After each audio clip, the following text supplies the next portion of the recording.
Greeting 21st Century families. It's Mr. James. I'm from the Geiger 21st Century program. And I'm here to talk today about Duolingo, which is an online program for learning another language. And some of the things I learned while on it. I kind of laugh a little bit because it hasn't been that easy to learn another language. And I'm not saying I'm that good at it yet, but this is a great online way to learn another language, especially if you're older, like me, or have never thought about learning another language and maybe thought it was too hard. So I decided to learn Arabic. I wanted to learn that because I've always been fascinated with that part of the world where people speak that.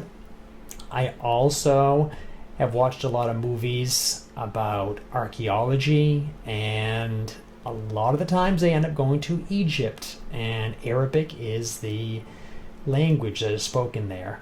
So I kind of wanted to know a little bit about, how to speak it. I thought it might be interesting.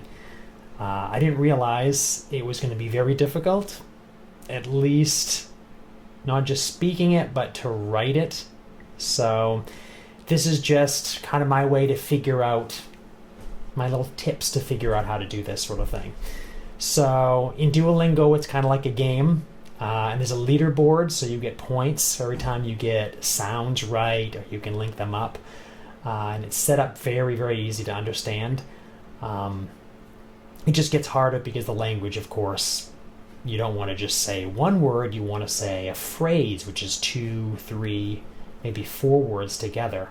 And it's a little bit different than English, not just how it looks, but also the order that words go in. One thing that I found interesting is the D and H. A D and an H together make a V sound. So they have a word called DHADH, and they say viv. That was interesting. I found a way to say a phrase which is an amazing house. I'd love to live in an amazing house. And it's said like this. I hope I can say it right. Beit Montez. I might be saying it wrong, but writing Arabic is very difficult, and I try to figure out how it was written because it shows you.